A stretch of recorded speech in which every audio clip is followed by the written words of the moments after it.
नमस्कार, आप देख रहे हैं जल शक्ति समाचार। जल ही जीवन है, ये कहावत तो आपने खूब सुनी होगी और अब ये कहावत संसद से लेकर गांव तक चरितार्थ हो रही है, जहां प्रधानमंत्री से लेकर गांव के प्रधान तक जल प्रहरी जल संरक्षण की मुहिम में जुटे हुए हैं। बुलेटिन में आगे बढ़ेंगे, लेकिन उससे पहले नजर डालेंगे सुर्खियों पर। न्यू इंडिया के सपनों के बीच संसद में जल संचयन पर चर्चा। शाहदरा झील का होगा पुनरुद्धार, केंद्रीय मंत्री गजेंद्र सिंह ने रखी आधारशिला। ग्रेटर नोएडा के जल प्रहरी विक्रांत ने बदली गांव के तालाब की तस्वीर। वेदों और ऋचाओं में भी है जल संरक्षण के लिए संदेश। तो पिछले दिनों संसद भवन परिसर में प्रधानमंत्री नरेंद्र मोदी और भाजपा अध्यक्ष अमित शाह की मौजूदगी में केंद्रीय जल शक्ति मंत्री गजेंद्र सिंह शेखावत ने जल संचयन पर रोडमैप प्रस्तुत किया। इस मौके पर पीएम ने भी सांसदों को जल संचयन के संदेश दिए। मंगलवार को संसद भवन परिसर में बीजेपी संसदीय दल की बैठक हुई। बैठक में जल शक्ति मंत्री गजेंद्र सिंह शेखावत ने हर घर को जल पहुंचाने की सरकार की प्रतिबद्धता को प्रेजेंटेशन के जरिए प्रस्तुत किया। प्रेजेंटेशन में पेयजल की उपलब्धता, उसमें सांसदों की भागीदारी को भी सुनिश्चित करने की बात की गई। केंद्रीय मंत्री ने बताया कि महज 4% जल पर दुनिया की 18% आबादी टिकी हुई है। श्रीमान गजेंद्र सिंह जी शेखावत जी का जल शक्ति मंत्रालय में और जल शक्ति में जो काम हो रहा है उसके बारे में सभी एमपीज़ को अवगत करवाया है। जल संचयन में भी ईच ब्लॉक में कंपटीशन होगा और नेशनल लेवल पे ये ले जाने का संभावना है, ऐसे उन्होंने हमको बताया है। और सब एमपीज़ को ये दो विषय के बारे में बहुत अच्छी तरह से एक प्रेजेंटेशन आज हुआ है। बैठक में पीएम मोदी ने जल संचयन पर सांसदों को खास ध्यान देने की जरूरत पर बल दिया। वहीं शेखावत ने पूरी दुनिया में जल की स्थिति, दुनिया के सामने विकराल रूप ले चुके शुद्ध पेयजल संकट, उसके समाधान और प्रयासों को भी चित्रण के जरिए पेश किया। Healthy competition among the states, which states performs well as far as water conservation concerned, they will get more fund. This is what is it. केंद्रीय जल शक्ति मंत्री ने दिखाया कि अभी विकल्प खत्म नहीं हुए हैं। दुनिया के देशों ने 4 स्तर पर, पहला वर्षा जल संरक्षण, दूसरा पानी का विवेकपूर्ण उपयोग, तीसरा रिसाइकल और पानी के दोबारा इस्तेमाल और चौथा है टेक्नोलॉजी, जिसके जरिए इस समस्या से निजात पाई जा सकती है। धीरज कुमार की रिपोर्ट, डीडी न्यूज। और उत्तर पूर्वी दिल्ली के शाहदरा झील के दूसरे चरण के पुनरुद्धार के लिए अमृत स्कीम की शुरुआत हुई है। केंद्रीय जल शक्ति मंत्री गजेंद्र सिंह शेखावत और स्थानीय सांसद मनोज तिवारी ने इसकी आधारशिला रखी। झील पुनर्निर्माण के बाद इस इलाके की तस्वीर जो है वो बदल जाएगी। उत्तर पूर्वी दिल्ली की शाहदरा झील पार्क का कुल क्षेत्र 32.17 एकड़ है। इसमें से 14 एकड़ क्षेत्र के झील का पुनरुद्धार किया जा चुका है। झील में प्रथम फेज में जल संशोधन संयंत्र का निर्माण फाइटोरिड तकनीक से किया जा चुका है, जिसकी क्षमता 30 लाख लीटर रोजाना है।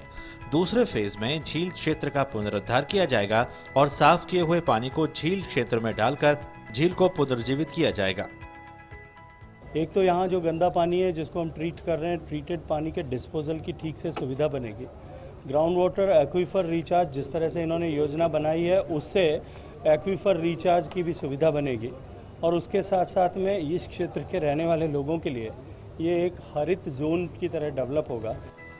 झील के पुनरुद्धार में केंद्र सरकार की अमृत योजना के तहत 15 करोड़ रुपए खर्च होंगे। मौके पर मौजूद स्थानीय सांसद मनोज तिवारी के साथ केंद्रीय जल शक्ति मंत्री गजेंद्र सिंह शेखावत ने झील के पुनरुद्धार कार्यों की आधारशिला रखी। केंद्रीय मंत्री ने कहा कि झील के पुनरुद्धार के साथ ही पार्क इको जोन में विकसित होगा। हरित जोन की तरह विकसित इस पार्क में वर्षा जल संचयन की सुविधा भी होगी, जिससे इलाके के भूजल स्तर में भी इजाफा होगा। आदरणीय मनोज तिवारी जी जिस तरह से इस क्षेत्र के विकास के लिए चिंतित होकर के ऐसे महत्वपूर्ण काम ले रहे हैं, ये न केवल समय की मांग और समय की आवश्यकता है कि हम इस तरह की वाटर बॉडीज़ को क्रिएट करें, रिजुविनेट करें, रीजनरेट करें। 14 एकड़ में हमने झील बनवाने का रखा हुआ है और बाकी का जो एरिया है उसमें पार्क के सौंदर्यीकरण के लिए रखा हुआ है और जो झील है उसमें एक प्लांट भी पहले से लगा हुआ है, उसके पानी को रिसाइकल करके उसको शुद्ध पानी की झील बनाने के लिए। 1 साल में दूसरे चरण का काम पूरा होगा। उसके बाद पार्क के सौंदर्यीकरण और भूगर्भ जल के सुधार से पूरे इलाके की तस्वीर बदल जाएगी। शाहदरा के इस पार्क का क्षेत्रफल लगभग 33 एकड़ है। 14 एकड़ जमीन को विकसित करने के लिए लगभग 15 करोड़ रुपये खर्च किए जाएंगे। उसके बाद इस इलाके की तस्वीर और वर्षा जल संचयन के लिए एक मजबूत स्थिति बन पाएगी। कैमरामैन विभू के साथ धीरज कुमार, डीडी न्यूज़, दिल्ली।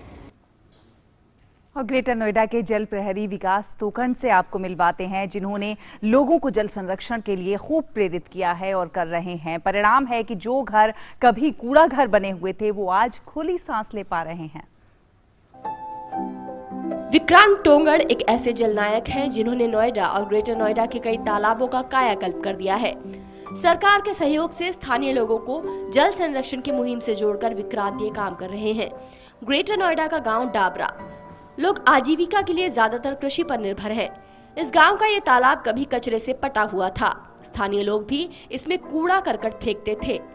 विक्रांत ने उन्हें समझाया कि जल धरोहर उनकी संस्कृति का अभिन्न हिस्सा है और इसे बचाना सभी की जिम्मेदारी है। पहले गांव के लोग इसमें ऐसे अमूमन कूड़ा डाल देते थे। इसके साथ साथ यहाँ प्लांटेशन किया गया है तमाम सामाजिक कार्यकर्ता या जल कार्यकर्ताओं के साथ मिलकर, और इस तरह से इस तालाब को एक आदर्श तालाब का रूप दिया गया है। विक्रांत ने न केवल इस तालाब में गंदी नाली का बहना बंद करवा दिया, बल्कि गांव वालों की जिद के आगे उन बिल्डर्स को भी हार माननी पड़ी जो यहाँ निर्माण के लिए उतारू थे। ये इलाका गंगा यमुना दोआब का बेहद उपजाऊ इलाका है और इस तालाब की तस्वीर बदलने से गांव वालों के चेहरे पर मुस्कान लौटने लगी है। पूरे गांव ने इसमें सफाई के लिए जो कूड़ा करकट पहले डालते थे, अब इसमें कोई नहीं डाल रहा है। सब अलग डाल रहे हैं कूड़ेदानों में। अब कोई इसमें मतलब कोई ऐसा कूड़ा करकट नहीं डाल रहा है। विक्रांत लंबे समय से पर्यावरण संरक्षण और जल संचयन पर काम कर रहे हैं और मानते हैं कि प्रधानमंत्री की अपील के बाद लोग जल संरक्षण को गंभीरता से ले रहे हैं। प्रधानमंत्री जी के इस प्रयास की वजह से पूरा देश पानीदार बनने की ओर अग्रसर है। यह एक बेहद सफल मुहिम कही जा सकती है। ग्रेटर नोएडा के ही गांव हल्द्वानी में भी विक्रांत की पहल से स्थानीय जन भागीदारी के दम पर एक मृत पड़े तालाब की तस्वीर बदल दी गई है। वो तालाब जो कभी कचरे से लबरेज था, अब धीरे धीरे उसकी सांसें लौट रही हैं और इसी के साथ अब गांव वालों को भी उम्मीद की किरण नजर आने लगी है। विक्रांत के प्रयासों से न केवल इन तालाबों की सूरत बदली है, बल्कि इन इलाकों में अब पक्षियों का जमावड़ा भी नजर आने लगा है। साथ ही किसानों को कृषि के लिए भरपूर जल मिल रहा है, जिससे फसलें लहलहा उठी हैं। विक्रांत जैसे जलनायक हैं जिन्होंने मुहिम की, जल संरक्षण की और लोगों को भी जोड़ा इस मुहिम से, उन्हें जल संरक्षण के बारे में बताया और आज आपके सामने ये तालाब है जो कभी कूड़े से पटा हुआ था, लेकिन आज साफ है और लोग सिंचाई और दैनिक कार्यों में इसका इस्तेमाल कर पा रहे हैं। उम्मीद है विक्रांत जैसे जलनायक और भी आगे आएंगे। कैमरामैन सिल्वा राजू के साथ ग्रेटर नोएडा के डाबरा गाँव से मैं रजनी सेन, डीडी न्यूज़ के लिए।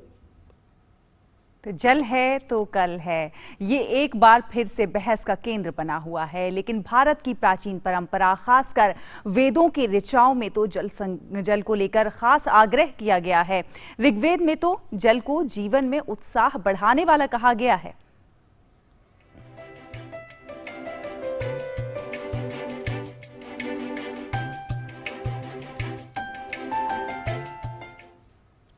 तो जल संरक्षण को लेकर अगर आपके आसपास भी कोई पहल हो रही है तो बिल्कुल देर मत कीजिए, उसकी वीडियो बनाकर हमारे साथ साझा कीजिए और हम तक आप अपने संदेश भी भेज सकते हैं हमारी इस खास मुहिम के साथ। फेसबुक पर डीडी न्यूज़ लाइव और Twitter handle @DD News Live और @DD News हिंदी के जरिए जुड़ सकते हैं।